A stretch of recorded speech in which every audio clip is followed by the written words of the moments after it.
En Totus Podcast encontrarás contenido de diversa índole que seguro te va a proporcionar esos minutos de entretenimiento que nunca están de más.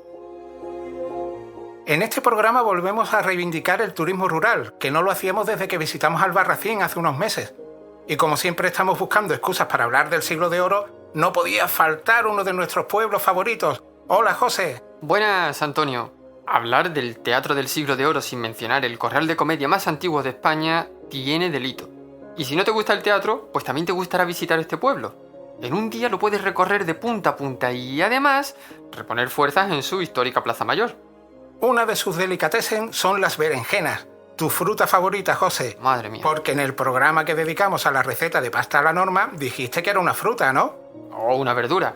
Vas a tener que volver a escuchar el programa para aclararte. Pero sí, tienes razón, la berenjena tiene su protagonismo en el pueblo del que estamos hablando. ¿Y de qué pueblo se trata? Pues a ver, berenjena, teatro, corral de comedia... Está claro, nos vamos a Almagro.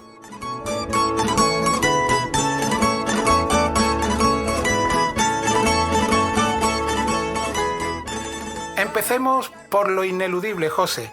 Explícanos por qué Almagro se llama Almagro. Vamos allá. Esta vez no hay un debate al estilo de lo que explicamos cuando llevamos a Totus Podcast al Albarracín. En este caso, Almagro, en la provincia de Ciudad Real, tiene su origen en el término árabe al-Maghra, que hace alusión al color rojizo característico del suelo de aquella zona en la época de Al-Ándalus. Con el paso del tiempo, la palabra se hispanizó, manteniendo la actual denominación, Almagro. Así que el nombre del pueblo hace referencia a las características geológicas de aquel paraje manchego que vieron los árabes en su momento. Eso es, ¿pa' qué más? Hoy día, Almagro es uno de los conjuntos históricos de España. Que ya que lo dices, aprovecho para abrir un paréntesis pedante para explicar eso del conjunto histórico. Ábrelo. A ver, se trata de una categoría, por así decirlo, que ayuda a distinguir aquellas zonas que poseen un patrimonio arquitectónico relevante.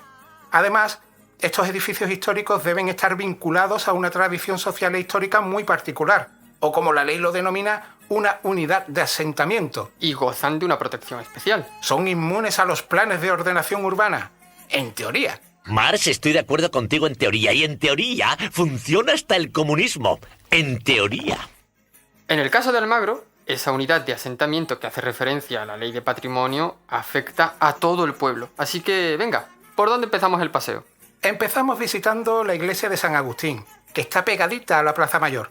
Esta iglesia barroca es lo único que ha sobrevivido de lo que fue un convento del siglo XVII. Sin duda es un buen primer paso para dejarnos llevar por la magia de Almagro. Además, es una iglesia que sigue en pie gracias a las tareas de mantenimiento que corrigieron a tiempo los graves problemas que amenazaban su estructura. Lo bueno de esta iglesia es que se puede visitar prácticamente al completo, incluyendo la zona del coro, la sacristía y las galerías superiores donde suele haber exposiciones. Desde la parte de arriba se tienen vistas a la Plaza Mayor. Por cierto, una curiosidad. En esta iglesia se firmó el Preestatuto de Autonomía de Castilla-La Mancha en el año 1978. Y no menos importante, destacar los frescos al temple que cubren las bóvedas, cúpulas y buena parte del interior de la iglesia. Antes de cruzar la Plaza Mayor, donde nos detendremos más adelante, nos alejamos de ella unos 5 minutos caminando para visitar el convento de la Asunción de Calatrava. Lo de Calatrava no tiene nada que ver con el polémico arquitecto que muchos estarán pensando. Más que nada porque el convento sigue en pie. Se llama así porque su fundador, en 1519, fue Gutiérrez de Padilla, comendador de la Orden de Calatrava. Lo que al principio iba a ser un hospital, acabó siendo un convento. Este convento es lo que se conoce como una joya arquitectónica. Ofrece una mezcla de estilos que van desde el mudéjar y gótico hasta el Renacimiento. La nave está cubierta por impresionantes bóvedas estrelladas. Como bien has dicho, antes que un convento iba a ser un hospital, así que uno de los espacios que se reservó para la atención a los enfermos y familiares terminó siendo un claustro renacentista. Y quien diga que es difícil encontrar sitios con columnas de orden jónico, que se pasee por la planta baja. Es un edificio espectacular, una joya arquitectónica, como has dicho antes, José. Dejamos en las manos de quienes nos escuchan que añadan a su ruta la visita a otras construcciones patrimoniales de Almagro, como el Palacio de Medrano o la coqueta ermita de San Juan. Allá cada cual. Nosotros nos vamos a pegar una caminata de 1/4 de hora para ir a la universidad. Porque es lo que se tarda en llegar desde el convento de la Asunción de Calatrava hasta la universidad. Sí, han oído bien, porque Almagro, un pueblo que no llega a los 10.000 habitantes hoy día, tuvo universidad. Y mantuvo una intensa actividad educativa hasta el año 1835. Fíjate que, aunque era considerada una universidad menor, era de las pocas que concedía el doctorado. Actualmente el interior de esta antigua universidad forma parte del circuito escénico del Festival Internacional de Teatro Clásico de Almagro.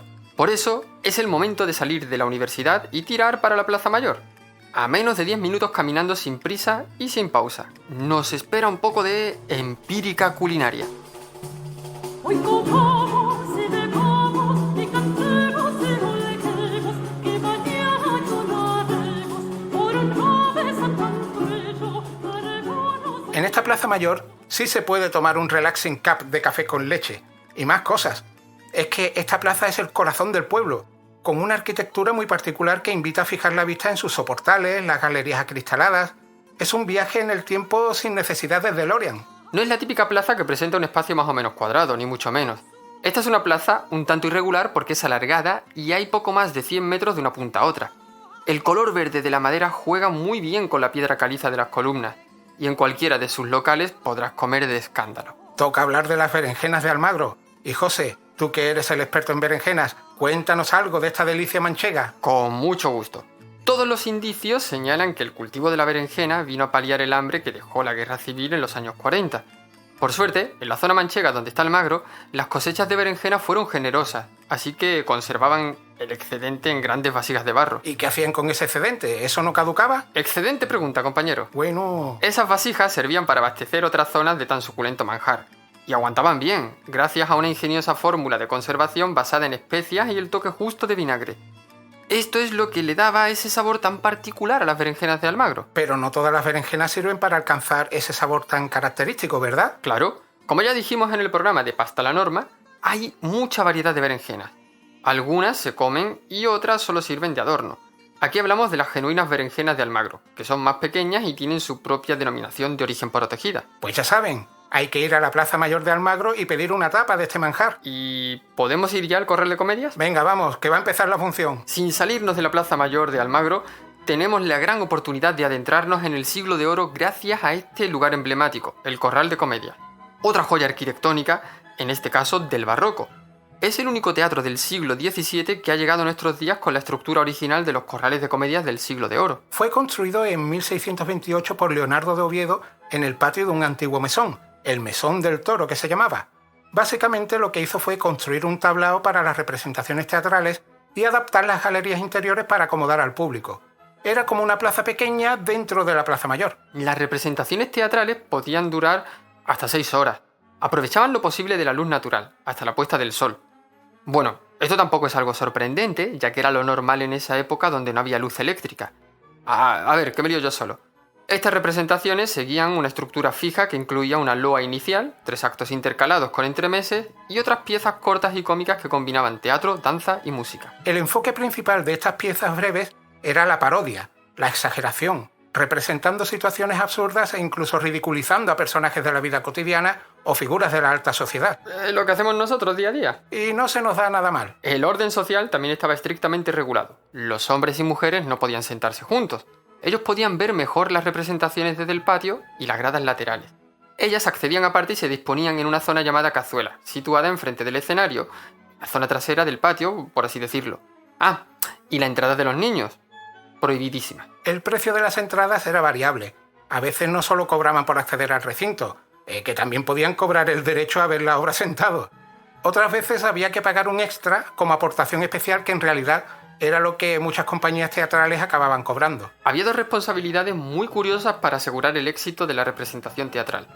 Una de estas responsabilidades era mantener el orden, que normalmente se le encargaba a un porrúo que iba con un garrote y que imponía con su sola presencia. Más de un angango se llevaría un garrotazo. La otra responsabilidad era la de acomodar al público. Al que se encargaba de esto no se le decía acomodador, sino apretador.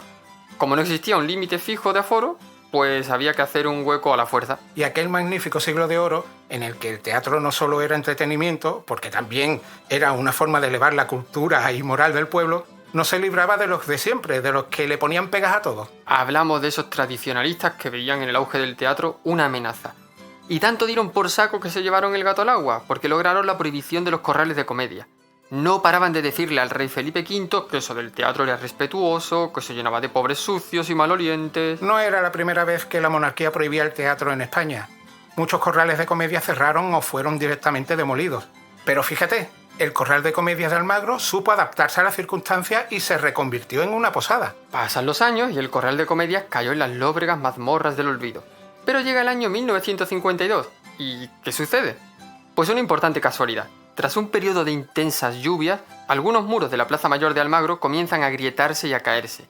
Esto dejó al descubierto unas galerías que daban la pista sobre la existencia de aquel famoso corral de comedia que existió una vez en el pueblo. Y estaban en lo cierto. El alcalde informó del descubrimiento y enseguida se pusieron manos a la obra para recuperar este espacio único. Un auténtico monumento histórico-artístico. Es el único teatro en toda Europa de estas características del siglo XVII. Y lo más interesante, sigue funcionando como espacio escénico. Afortunadamente se pudo recuperar buena parte de su aspecto original que se había conservado milagrosamente bien.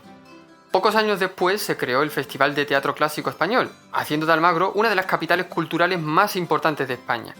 Cada año, unas 200.000 personas visitan el pueblo para respirar un ambiente teatral único. Vamos terminando este particular paseo por Almagro mencionando otro de esos lugares que tenemos que recomendar sí o sí.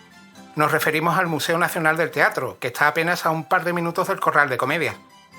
Sus 3 plantas nos explican la historia del teatro, desde sus orígenes hasta las expresiones más contemporáneas. Menudo paseo, Antonio. Almagro es uno de esos sitios que te trasladan en el tiempo, como hemos venido diciendo a lo largo del programa. Tiene todo lo que me gusta, siglo de oro y berenjenas. Yo me quedaría a vivir allí. Pues vete allí y déjame tranquilo. ¡Jamás!